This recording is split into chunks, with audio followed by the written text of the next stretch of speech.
The guard at the front desk didn't look up when he slid my belongings across the counter. One plastic bag containing a wallet with an expired ID, a phone that hadn't been charged in 3 years, and clothes that didn't fit anymore because I'd been 17 when they locked me up and now I was 22, 5 years inside for something I didn't do. But the jury believed the other guy's story better than mine. That's how it works when you're poor, and he's not. "You got someone picking you up?" the guard asked, finally glancing at me, with eyes that had stopped caring a long time ago. I shook my head. He sighed like my answer was an inconvenience to him personally. "Bus stop's 2 blocks north. Good luck out there, Carter." He said my name like it was already a memory he was trying to forget. I took the bag and walked through doors that had kept me trapped for 1,125 days, and the October air hit my face like cold water. Freedom was supposed to feel different. It was supposed to feel like something opening up inside you, like possibility, like a second chance. Instead, it just felt like standing in a parking lot with nowhere to go. I had $84 in my wallet from the prison work program, where they paid you 17 cents an hour to make furniture that sold for hundreds in stores that would never hire you. I had a halfway house address written on a piece of paper that was supposed to be my fresh start. A room shared with 2 other guys who'd probably steal anything I owned that was worth stealing.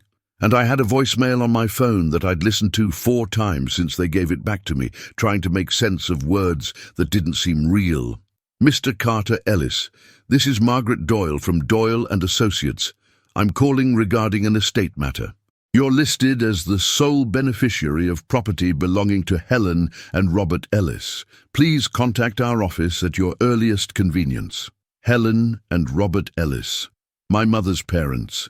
People I'd met exactly twice in my life, both times when I was too young to remember their faces. My mother had died when I was 8, an overdose in a motel bathroom while I watched cartoons in the next room. After that, I bounced through foster homes until I landed with the Mercers, who were good people trying their best with kids who'd already learned not to trust anyone. I stayed with them until I turned 17 and got arrested for being in the wrong place at the wrong time with the wrong friend who put a gun in my hand and told me to hold it while he ran. The judge didn't care about context. He cared about a scared kid holding a weapon during a robbery he didn't commit, and he gave me 5 years like it was a favor. I never heard from my grandparents. Not a letter, not a phone call, nothing. So hearing their names attached to the word estate felt like a joke someone was playing on me, like a final test to see if I'd learned anything about disappointment.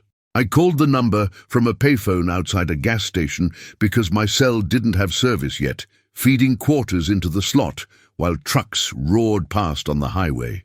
A woman answered on the second ring, her voice professional and warm in that practiced way lawyers have. "Doyle and Associates, how may I help you?" "This is Carter Ellis," I said, and my voice sounded strange to me, rough from not using it much inside. "I got a voicemail about an estate." There was a pause, the sound of papers shuffling. "Yes, Mr. Ellis. Thank you for returning my call. I'm handling the estate of Helen and Robert Ellis, who passed away 8 months ago. According to their will, you're the sole heir to their property in Ashford, Colorado. Are you familiar with the property?" Ashford, Colorado. I'd never been to Colorado. I'd never been anywhere except the county I grew up in and the prison 30 miles north. "No," I said. "I didn't know them." Another pause, longer this time. "I see. Well, the property is a farm, approximately 37 acres with a main house, barn, and several outbuildings. There are some complications, liens for unpaid property taxes, overdue utility bills, but the land itself is yours. You'll need to come to our office to sign the transfer documents. A farm, 37 acres. Mine." The words didn't connect to anything real in my mind. They just floated there like something I'd heard in a movie. "Where's your office?" I asked. "We're in Denver," she said. "But if you can't make it here, I can arrange to meet you in Ashford. The property is about 2 hours outside the city. When would work for you?" I looked down at the $84 in my hand, at the bus schedule on the wall that showed routes going everywhere except where I needed to be. How much does it cost to get there?" The question came out before I could stop it, before I could pretend I had options. Margaret Doyle's voice softened. "Mr. Ellis, I can advance you travel expenses from the estate. There's a Greyhound station downtown. I'll purchase a ticket for you to Ashford and arrange to meet you there tomorrow afternoon. Does that work?" It worked because I had nothing else. No job, no home, no one waiting for me to show up anywhere. Just a plastic bag of belongings and a name on a will for people I'd never known. "Yeah," I said, "that works." She gave me instructions, confirmation numbers, times and places, and I wrote them on my palm with a pen that barely worked. When I hung up, I stood there in the gas station parking lot, watching people pump gas and buy lottery tickets and live lives that looked easy from the outside, and I wondered what kind of people left a farm to a grandson they'd never tried to find. The Greyhound station smelled like disinfectant and desperation. I sat on a plastic chair bolted to the floor and waited for my bus, watching people come and go with suitcases and bags and children who asked too many questions. An old man sat next to me and offered me half his sandwich without saying a word. I took it because I was hungry, and pride doesn't fill your stomach. The bread was dry and the meat tasted like salt and regret, but I ate it anyway and nodded my thanks. The bus left at dawn, grinding through gears as it pulled away from everything I'd ever known. I pressed my forehead against the window and watched the city thin out into suburbs, then into farmland, then into mountains that rose up like walls, keeping the world divided into before and after.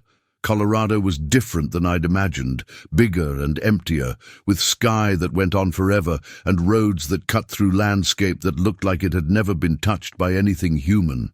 I slept in patches, jerking awake every time the bus stopped, my body still trained to expect trouble, to stay alert even when there was nothing to be alert for. We reached Ashford just after noon. It wasn't really a town, more like a collection of buildings that had gathered together for comfort.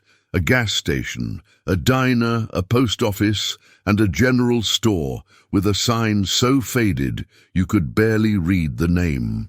The bus driver let me off on Main Street, which was also the only street, and drove away before I could ask where I was supposed to go next. I stood there with my plastic bag, looking around at a place that felt like it existed outside of time, like it had been forgotten by everyone, except the people who lived there and didn't have anywhere else to be. A silver sedan was parked outside the diner, and a woman in her 50s got out when she saw me. She wore a dark blue suit that looked too formal for the surroundings, and her hair was pulled back in a way that said she meant business. "Carter Ellis," she called out, walking toward me with her hand extended. I nodded and shook her hand, her grip firm and brief. "Margaret Doyle, thank you for coming. Have you eaten? We can talk over lunch if you'd like." The diner was called Betty's, and it looked exactly like every small-town diner in every movie I'd ever seen. Red vinyl booths, black and white checkered floor, a counter with stools that spun. We sat in a booth near the window, and Margaret ordered coffee while I stared at a menu with more options than I'd seen in 5 years. I ordered a burger and fries because it was the first thing my eyes landed on, and when it came, I had to force myself not to eat it too fast, not to look like someone who'd been counting days until he could have something that didn't come on a plastic tray. Margaret spread papers across the table between us, documents with official seals and signatures and language I didn't understand. "Your grandparents purchased the property in 1987, she explained, pointing to a deed with their names typed in neat rows. They lived there until Robert passed away 2 years ago. Helen continued living there alone until she died last February. According to their will, everything goes to you, the house, the land, the contents, all of it." I looked at the papers and tried to connect them to something real. "Why me?" I asked. "They didn't know me. They never visited, never called, nothing." Margaret's expression shifted, something like sympathy crossing her face. "I asked Helen that question when she updated the will 3 years ago. She said they'd tried to find you after your mother died, but child services wouldn't give them information. They were told you'd been placed in a good home and that contacting you would disrupt your stability. By the time they hired a lawyer to fight it, you were 16, and the system said you were too old to be placed with elderly grandparents who had no prior relationship with you. She paused, folding her hands on top of the documents. Helen wanted me to tell you, if I ever found you, that they thought about you every day, that they put money aside for you, kept photos of you from before your mother left, and hoped you'd understand they did what they thought was best, even if it meant staying away. I didn't know what to do with that information, where to put it inside myself so it wouldn't hurt, so I just nodded and ate my burger and let Margaret keep talking. The property has $18,000 in unpaid taxes and another $4,000 in utility bills and maintenance fees. There's also a lien from the county for code violations. The house needs repairs before it can be occupied legally. You have 3 options. 1, you pay the debts and keep the property. 2, you sell it as is and use the proceeds to cover what's owed. 3, you let the county foreclose and walk away. She slid a business card across the table. I have a buyer interested in the land, a development company that's been purchasing properties in the area for a resort project. They're offering $75,000 for your 37 acres. After fees and debts, you'd clear about $48,000. More money than I'd ever had, more money than I'd ever imagined having. Enough to start over somewhere new, to get an apartment and a car, and maybe even take some classes, learn a trade, become someone other than an ex-con with a record that followed him everywhere. It was the smart choice, the obvious choice, the choice that made sense for someone in my position. But there was something in the way Margaret said development company that made my stomach tighten. Something in the way she didn't quite meet my eyes when she mentioned the resort project. What happens if I don't sell? I asked. She leaned back in the booth, studying me with an expression I couldn't read. Then you figure out how to pay $22,000 in debts on property you've never seen, in a town where you don't know anyone, with no job and no resources. Carter, I'm not trying to discourage you, but I want you to understand what you're taking on. Your grandparents held onto that land for 36 years, and it broke them financially. The house is falling apart, the barn is barely standing, and there's no running water because the well dried up last summer. It's not a farm anymore. It's a burden. I thought about the halfway house waiting for me back in the city, about the room I'd share with strangers who'd see my face and know where I'd been, about the jobs I'd apply for that would throw away my resume the second they saw the box I had to check that said convicted felon. I thought about 5 years of being told where to go and when to sleep and what to eat, and I realized I was tired of other people deciding what was best for me. I want to see it first, I said. Before I decide anything, I want to see the property. Margaret nodded slowly, like she'd expected that answer. I can drive you there now if you'd like. It's about 20 minutes up the mountain. We finished eating in silence, and then I followed her out to the silver sedan that smelled like leather and expensive perfume. We drove out of Ashford on a road that turned from pavement to gravel to dirt, climbing higher into mountains that blocked out the sun and made the air feel thinner. Trees pressed close on both sides, pine and aspen, their leaves turning gold and orange in the October light. And for a moment I forgot about everything except how beautiful it was, how quiet, how far away from everything I'd ever known. If you've made it this far, you already know this isn't just a story about inheriting property. It's about inheriting yourself, about finding out who you are when no one else is telling you anymore. If stories like this hit you somewhere deep, if you've ever felt like you were starting over from nothing, hit that subscribe button and let me know in the comments. Have you ever been given a second chance you didn't think you deserved? Drop your story below. I read every single one, and I promise you're not alone in this.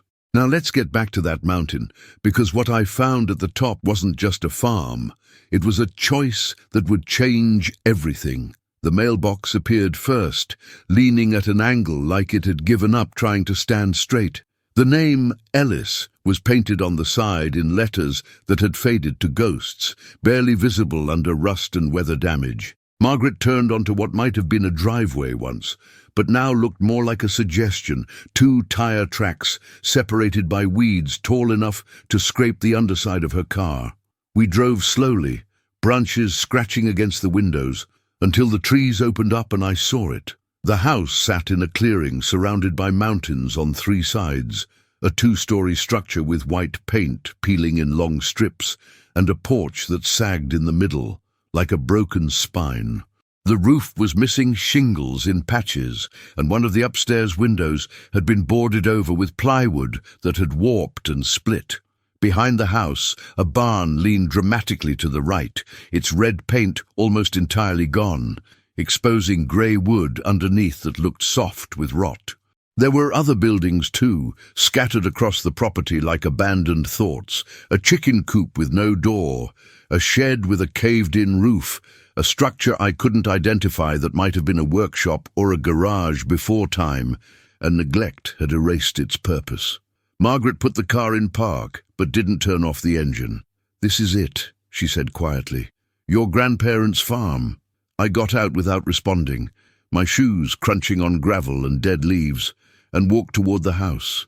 The air smelled different up here, clean and sharp, with undertones of pine and something else, decay maybe, or just the smell of things returning to the earth. The porch steps creaked under my weight, and I half expected them to collapse, but they held. The front door was unlocked, swollen in its frame from moisture, and I had to shove it hard with my shoulder to get it open.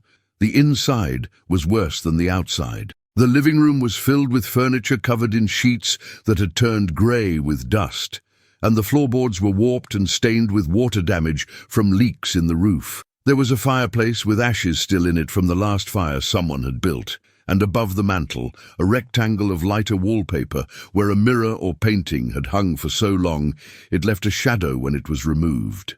The kitchen had appliances from the 70s, a refrigerator with a door that hung open, revealing shelves covered in mold, a stove with burners crusted with grease and thyme, and a sink filled with dishes that looked like they'd been left mid-wash and never finished. I walked through rooms that felt like museums of a life I'd never been part of. A dining room with a table set for two, plates and silverware still in place like my grandparents had been interrupted mid-meal and never came back. A bathroom with a toilet that had no water in the bowl and tiles that had cracked and lifted from the floor. Upstairs, there were 3 bedrooms, one with a bed stripped of its mattress, one with boxes stacked to the ceiling, and one that was completely empty except for a rocking chair facing a window that looked out over the mountains. I stood in that empty room for a long time, trying to imagine the people who'd lived here, who'd looked out this window at this view, who'd left everything to a grandson they'd never known. Trying to understand why they'd stayed in a place that was clearly falling apart, why they'd hung on when letting go would have been easier. Margaret appeared in the doorway behind me, her footsteps soft on the creaking floor. "There's something else," she said. "Something I'm required to give you as part of the estate." She handed me an envelope, yellowed with age, with my name written on it in handwriting that shook and wobbled like it had been written by someone whose hands didn't work right anymore. I opened it carefully, pulling out 3 pages of notebook paper covered in that same unsteady script. "Dear Carter," it began, and my throat tightened. "If you're reading this, it means we're gone, and you've come to see what we left you. I'm sorry it's not more. I'm sorry it's not what you deserved, but it's all we have, and it's yours now, every broken piece of it." The letter went on to explain things Margaret hadn't mentioned. How they'd bought the farm with money from Robert's military pension, how they'd planned to make it work, to grow vegetables and raise chickens and live simply off the land. How Helen's sister had lived with them for years after she got sick, how they'd spent their savings on her medical care, how by the time she died they were too far behind to ever catch up, how the well had dried up and they couldn't afford to drill a new one, how the roof needed replacing but they kept patching it instead, how the county kept adding fines for violations they couldn't fix because fixing required money they didn't have. "We know this place looks like a disaster," the letter continued. "We know you might take one look and want to sell it and never think about us again, and we wouldn't blame you. But there's something you should know first, something we never told anyone because we were afraid of what might happen if the wrong people found out. My hands started shaking as I read the next part. There's gold on this property, Carter. Real gold. Your grandfather found it 28 years ago when he was clearing land for a garden plot. He found a cache, old coins and small bars, hidden in a metal box buried about 4 feet down. We think it was left by miners who worked these mountains in the 1800s, men who hid their earnings and never came back for them. They'd kept some of it, the letter explained. Used it carefully over the years to help neighbors who were struggling, to pay for Helen's sister's care, to keep the property taxes current for as long as they could. But they'd buried the rest, hidden it in 3 different locations marked on a hand-drawn map that was folded at the bottom of the envelope. We did this because we were afraid, Helen had written. Afraid that if people knew we had gold, they'd come looking for it. Afraid that the government would take it, or tax it into nothing. Afraid that it would bring out the worst in people we thought we could trust. So we kept it secret and we kept it safe, and now it's yours to do with whatever you think is right. I unfolded the map with hands that wouldn't stay steady. It showed the property in rough sketch, the house and barn, and the boundaries marked with wobbly lines. There were 3 X marks, one near the old chicken coop, one by the dry well, and one in what was labelled as North Pasture. Next to each X was a number, depths in feet, and a small notation about what was buried there. The handwriting was so shaky in places I could barely read it, but the message was clear. My grandparents had left me more than a falling-down farm. They'd left me a choice about what kind of person I wanted to be. Margaret was watching me carefully when I looked up from the letter. "Did you know about this?" I asked, my voice rough. She shook her head. Helen never mentioned gold. She only said the property had value beyond what it looked like on paper, and that I should make sure you got this letter before you decided anything.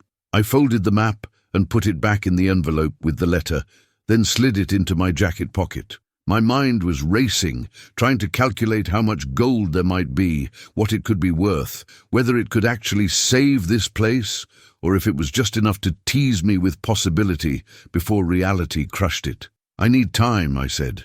"I need to think about this." Margaret nodded. "The county has given you 90 days to address the violations and pay the back taxes before they start foreclosure proceedings. That's 3 months, Carter. Not a lot of time to make this kind of decision." 3 months felt like forever, and no time at all. 3 months ago, I'd been in a cell counting down days. Now I was standing in a house I'd inherited from people I'd never known, holding a map to buried gold, trying to figure out if this was a gift or a test or just another way for life to show me how far I could fall. We drove back to Ashford in silence. Margaret dropped me at the diner and handed me a key ring with 3 keys on it. "House, barn, and gate," she explained. "There's a motel 2 blocks down if you need a place to stay while you figure things out. Call me when you've made a decision." I watched her drive away, her silver sedan disappearing down the mountain, and then I stood on the sidewalk in a town I didn't know, holding keys to a property I didn't understand, and tried to remember the last time I'd felt this alone. The motel was called the Mountain View, though the only view was of the parking lot and the gas station across the street. I paid for 3 nights with money Margaret had advanced me from the estate, and the clerk, a woman in her 60s with reading glasses on a chain, barely looked at me as she handed over a room key. The room smelled like cigarettes and cleaning solution that couldn't quite cover the smell of cigarettes. There was a bed with a comforter that had been washed so many times the pattern had faded to shadows, a TV bolted to a dresser, and a bathroom with water pressure that made the shower feel like standing under a leaking faucet. I sat on the bed and pulled out the map again, studying it in the yellow light from the bedside lamp. 3 locations, 3 chances to find something that could change everything or nothing. I thought about the letter, about my grandmother's shaky handwriting and her apology for leaving me something broken. I thought about 5 years in prison for something I didn't do, about a system that took kids whose parents couldn't keep them and shuffled them around until they aged out with nothing, about second chances and whether I deserved one, whether anyone did. That night, I dreamed about mountains and gold and a house full of ghosts who looked like me but weren't. I woke up before dawn with my decision already made, not because it was smart, but because I was tired of running from things, tired of taking the easy way out, tired of being the person everyone expected me to be. I was going to stay. I was going to find the gold, and I was going to figure out what my grandparents had been trying to tell me when they left me a map instead of money, a burden instead of a blessing. I bought supplies at the general store with the last of Margaret's advance. A shovel, work gloves, a flashlight with batteries, bottled water, and a box of granola bars that the cashier rang up without asking questions.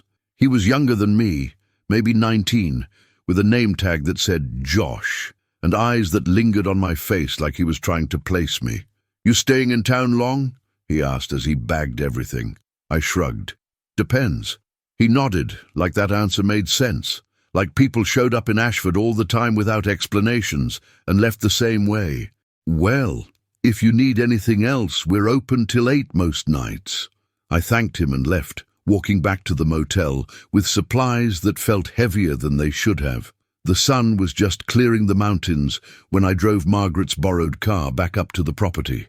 She'd left it for me with a note that said, "Return it when you're done, no rush," and I'd spent 20 minutes that morning trying to remember the last time someone had trusted me with something valuable. The farm looked different in daylight, less haunted and more just sad, like a place that had tried its best and failed anyway. I parked near the barn and sat for a moment, engine ticking as it cooled, staring at the map I'd spread across the passenger seat. The first X was marked near the chicken coop at a depth of 5 feet. I grabbed the shovel and walked across the clearing, grass soaking my shoes with morning dew, until I found the structure. It was barely recognizable as a coop anymore, just a frame of wood and wire mesh that had collapsed in on itself. But behind it, exactly where the map showed, was a flat stone about the size of a dinner plate, half buried in dirt and moss. I moved it aside and started digging. The ground was harder than I expected, packed clay mixed with rocks that made the shovel ring with every strike. My hands blistered despite the gloves, and sweat soaked through my shirt, even though the mountain air was cold enough to see my breath. I dug for 2 hours, making a hole that got wider as it got deeper, until the shovel hit something that didn't sound like rock, metal. I dropped to my knees and cleared away dirt with my hands, revealing the edge of a container, a metal ammunition box, military surplus, sealed with a rubber gasket and latches that had rusted but still held. I pried it open with the edge of the shovel, and the lid came free with a sound like a sigh. Inside, wrapped in oil-stained cloth, were coins, gold coins. Dozens of them, stacked in neat rows that caught the sunlight and threw it back in colors that didn't look real. I picked one up with shaking hands. It was heavy, stamped with an eagle and a date I could barely make out, 1884. There were other things in the box, too. A small leather pouch filled with what looked like gold nuggets, rough and unrefined, and a folded piece of paper that crumbled at the edges when I touched it. The paper was a note, written in different handwriting than my grandmother's, blocky and masculine, probably my grandfather's. "To whoever finds this," it read, "we took what we needed to survive and left the rest for someone who might need it more. Use it wisely. Use it well. Don't let it make you into someone you're not." I sat in the dirt next to a hole I'd dug in the ground, holding gold that was older than anyone I'd ever known, and tried to understand what wisely meant. The coins alone were probably worth thousands, maybe tens of thousands, depending on their condition and rarity. Enough to pay the back taxes with plenty left over. Enough to make me think that maybe this place wasn't as hopeless as it looked. I filled the hole back in and carried the ammunition box to the house, hiding it under the floorboards in the empty upstairs bedroom where the rocking chair faced the mountains. Then I went back outside with the map and headed for the second location, the dry well. It took me an hour to find it, hidden behind overgrown brush on the eastern edge of the property. The well had been covered with a wooden platform that had rotted through in places, and when I pulled it aside, I could see down into darkness that smelled like stagnant water and earth that had been sealed away from light for too long. The map said the second cache was buried at the base of the well, 10 feet down. I stared into that darkness and felt my chest tighten, felt the walls of prison cells pressing in, felt enclosed spaces that had no way out. But I'd come this far, and turning back now felt like giving up on more than just gold. I found a rope in the barn, tied it to a tree, and lowered myself into the well with the flashlight clenched between my teeth and the shovel strapped to my back. The walls were lined with stones, fitted together without mortar, slick with moss and moisture. I descended slowly, feet finding holes in the gaps between stones, until I reached the bottom where mud sucked at my boots and the air was thick with the smell of rot. The floor of the well was maybe 6 feet across, and in the center, partially submerged in mud, was another metal box. This one smaller, the size of a toolbox. I dug it free with my hands, mud squishing between my fingers, and when I opened it I found more gold. Bars this time, small ingots stamped with assayer marks and weights. 6 of them, stacked neatly, each one worth more than everything I'd owned in my entire life, combined. Beneath the bars was another note, this one from my grandmother. Carter, it said, and seeing my name in her handwriting made something crack open in my chest. If you found this, it means you're braver than I was. I was always too afraid to go down into the well after Robert got too sick to do it himself. I'm proud of you for trying, for not giving up on this place just because it's hard. That's what matters, not the gold, but the trying. I folded the note carefully and put it in my pocket with the first one, then climbed back up the rope with the box strapped to my chest, muscles screaming, lungs burning, until I burst out into sunlight that felt like being born again. 2 caches found, 1 more to go. I hid the second box with the first and sat on the porch eating granola bars that tasted like cardboard and water that tasted like plastic, staring at the map and the last X marked in the north pasture. The sun was already starting to sink behind the mountains, painting everything in shades of orange and purple that made the broken farm look almost beautiful. I could stop now. I could take what I'd found, sell it quietly through dealers who didn't ask questions, pay off the debts, and still have enough left to walk away with money in my pocket and no obligations. That would be the smart thing, the safe thing, the thing that made sense for someone who'd already spent 5 years paying for mistakes he didn't make. But I thought about my grandmother's note, about being brave and trying even when things were hard. And I thought about what kind of person I wanted to be, now that I was free to choose, now that no one was telling me who to be or what to do or where to go. I folded the map and stood up, joints cracking, blisters throbbing, and headed for the north pasture. The third X was marked near a line of aspen trees at the edge of the property at a depth of 6 feet. The ground there was softer, rich with leaf mold and decades of decomposition, and the shovel bit easily at first. I dug as the sun set and the temperature dropped, as shadows stretched long across the clearing, and the first stars appeared in a sky so clear and dark it looked like you could fall up into it forever. 6 feet down, my shovel hit wood. Not metal this time, but a box made of cedar, old and dark, sealed with wax that had cracked but still held. I cleared away the dirt and lifted it out, lighter than the others, and when I broke the seal and opened it, I found something I wasn't expecting. Letters, hundreds of them, bundled with string, addressed to me at different addresses I'd lived at over the years, foster homes and group homes, and finally the prison.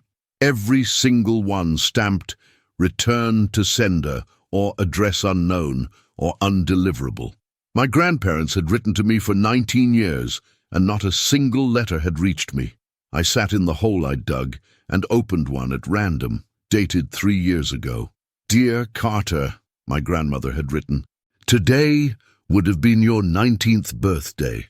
I made your mother's favorite cake, chocolate with vanilla frosting, even though there's no one here to eat it except Robert and me.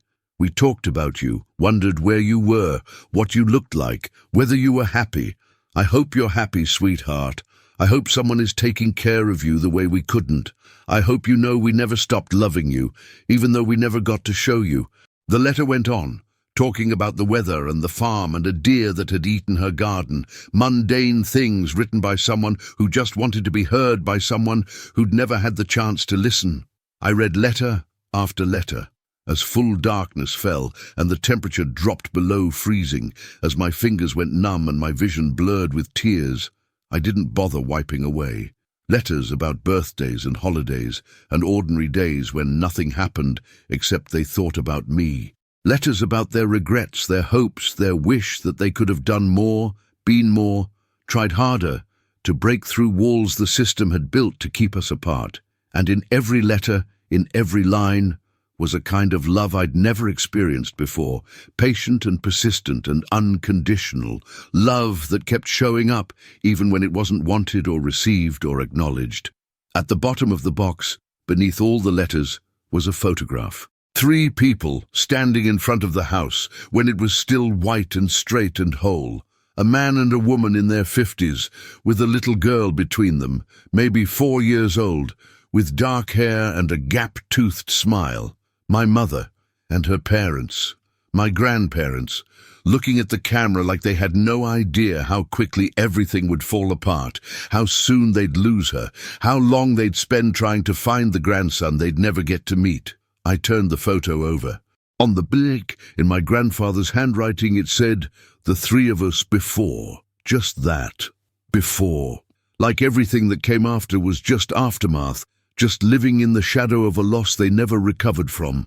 I climbed out of the hole with the box of letters and walked back to the house in darkness, so complete I could barely see my hand in front of my face.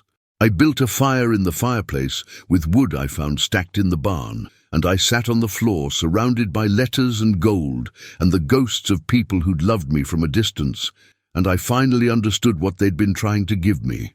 Not treasure, not money, but proof that I'd come from somewhere, that I'd mattered to someone, that I wasn't alone in the way I'd always believed I was.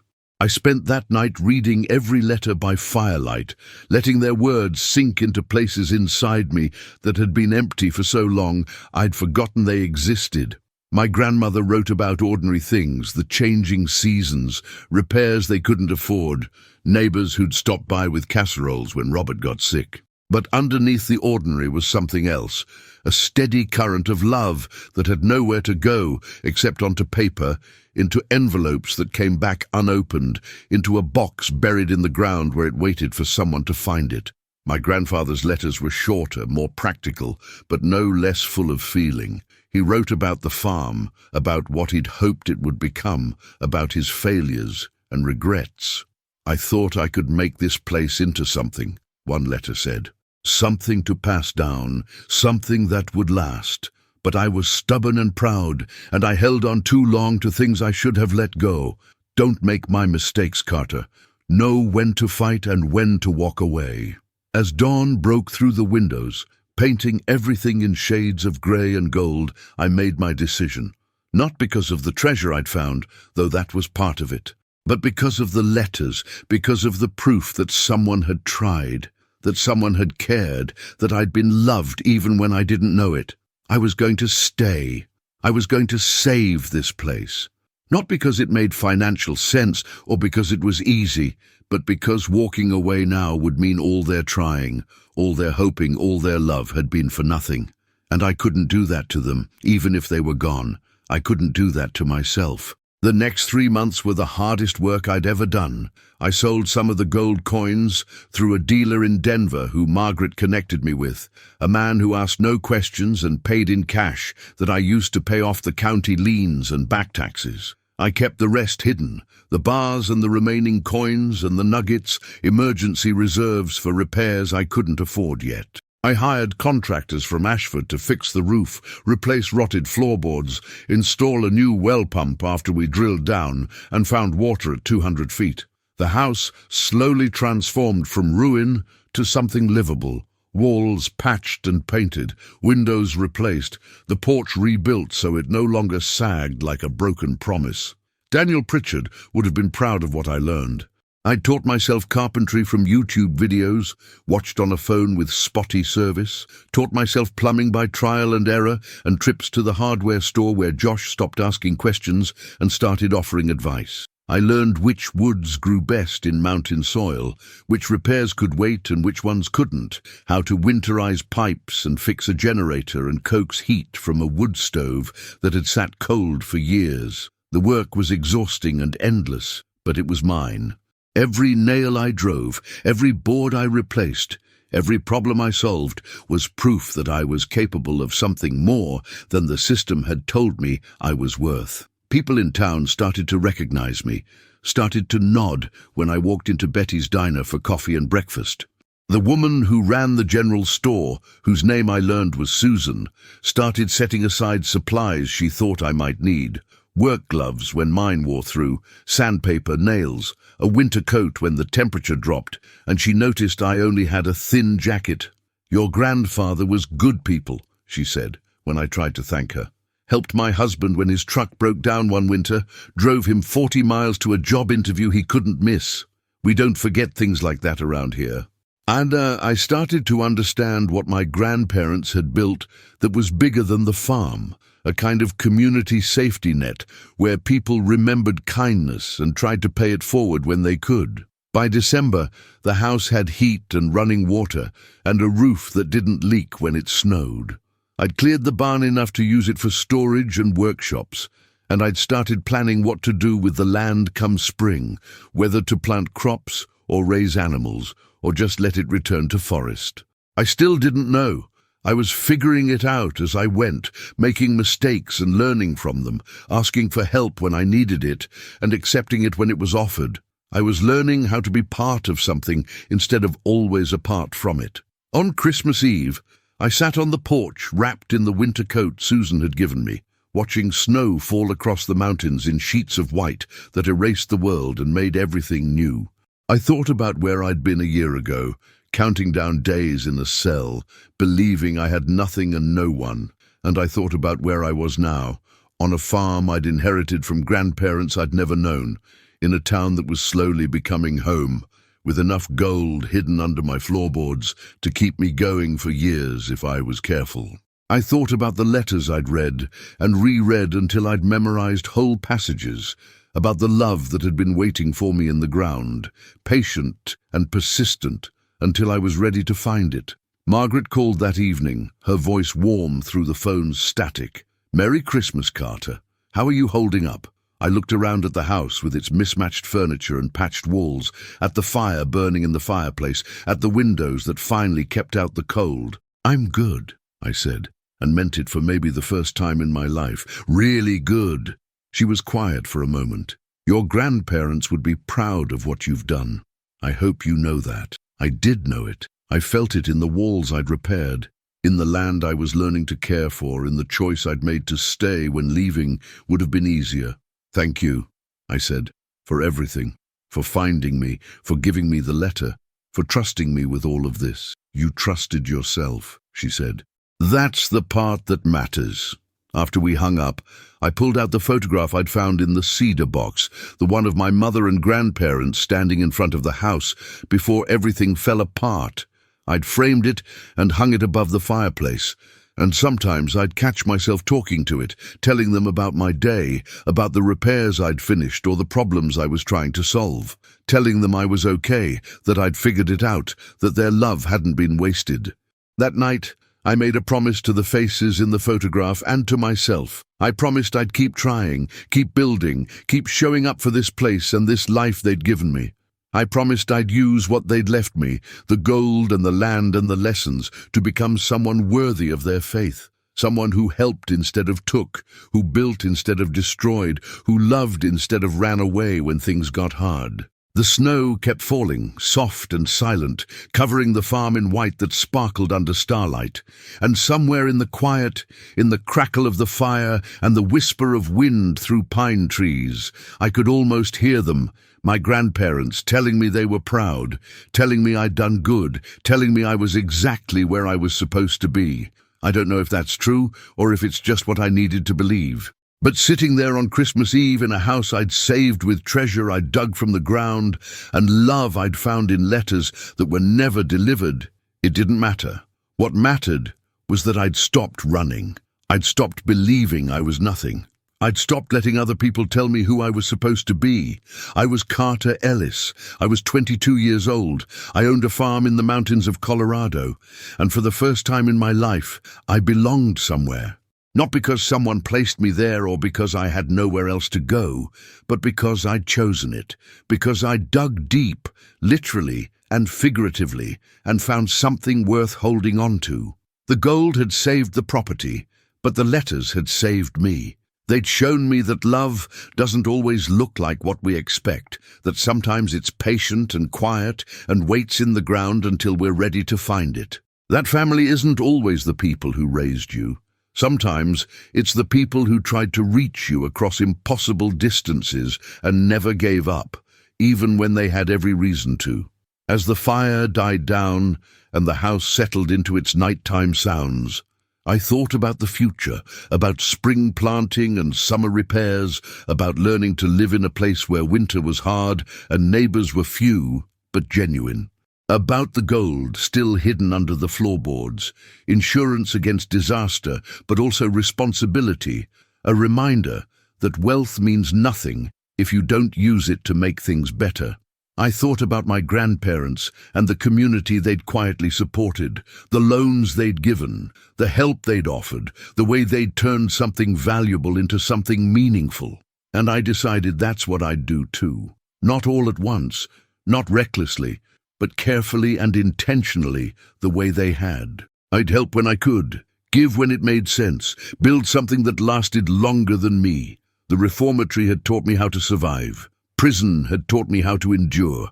But this farm, this inheritance, these letters from people who'd loved me from a distance, they were teaching me how to live, how to put down roots even when you're afraid they won't hold, how to trust people even when trust has burned you before.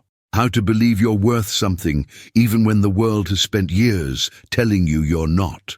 I fell asleep that night on the floor in front of the fireplace, wrapped in blankets that smelled like wood smoke and hope, and I dreamed about mountains and gold, and a future I was building one careful choice at a time. If you've made it to the end of this story, thank you for taking this journey with me. Stories like Carter's remind us that second chances aren't just given, they're built, piece by piece, choice by choice, day by day. If this story touched something in you, if it reminded you that it's never too late to start over, or that you're stronger than you think, I'd love it if you'd hit that subscribe button and become part of this community. We're all here trying to figure things out, trying to build something meaningful from whatever we've been given, and there's strength in knowing we're not alone in that. Drop a comment below and tell me, what's the most important lesson you took from Carter's story? Have you ever been given something that looked like a burden but turned out to be a gift? Have you ever had to choose between the easy path and the right one? Share your story with us. I read every single comment, and I promise whatever you're going through, whatever you're trying to build, you're not doing it alone. We're all in this together, digging for treasure, finding love in unexpected places, and learning that sometimes the things we inherit aren't just property or money. They're the chance to become who we were always meant to be. Thank you for being here. Thank you for listening. And remember, you're worth more than the world has told you. Keep digging. Keep building. Keep trying. Your story isn't over yet.